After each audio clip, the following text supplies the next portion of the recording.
All right, so once you have all of your patches sewn on, you're going to start to sew your pillow edges together.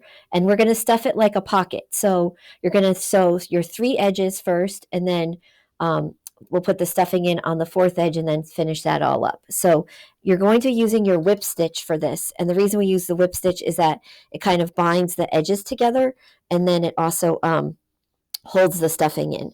So I'm going to take, and I had extra thread from my paper quilt, so that's why I have three colors on my project. So I'm going to take my thread, I'm going to double knot it like we've been doing. And now, because your sewing is going to show on the outside, you just want your stitches to be really nice and close together, really neat, and kind of keep your knots on the neater side as well. So I'm going to just start from one side. So I did one side already, as you can see. So that's kind of what we're going to go for. And I'm going to start here, pull through, and wrap it around.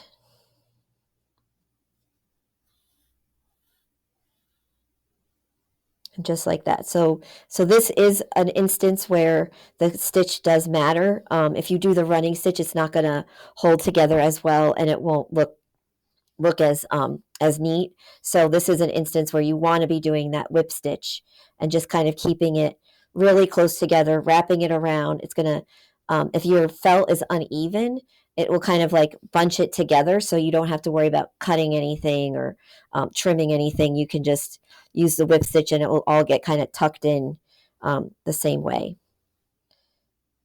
All right, so I'm wrapping it. So I'm always putting it through from the front side, the side that is facing me, and then I'm just wrapping it around.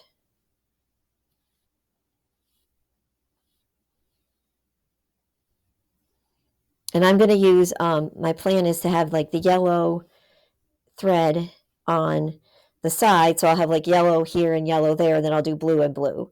So when you are finished with your pillow, you're going to make a Google drawing that has both sides as like a composite image on a Google drawing, so I can see the front and the back of your pillows.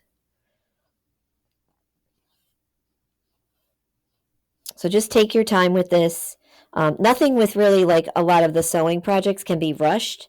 So, put on a movie, put on some music, and just kind of, you don't have to kind of focus on the work too much, because once you're, working on once you've gotten the hang of it down, you're just kind of repeating that stitch.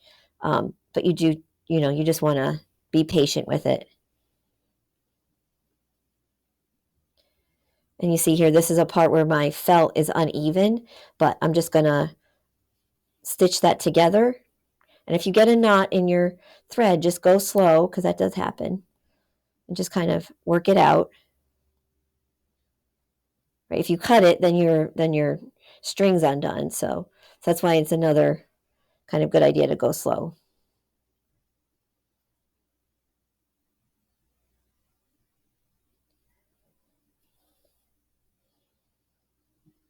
And like I said in the earlier video, this will be the last embroidery thread project we do. You're going to use the yarn that you have in your supply kit for the weaving. But if you use up all of your embroidery thread finishing your pillow, that's fine if you want to use what you have. You don't need the paper anymore either, so you can use that for another project or give it to somebody or recycle it. Okay, so that end is done. I'm just going to kind of tuck this in.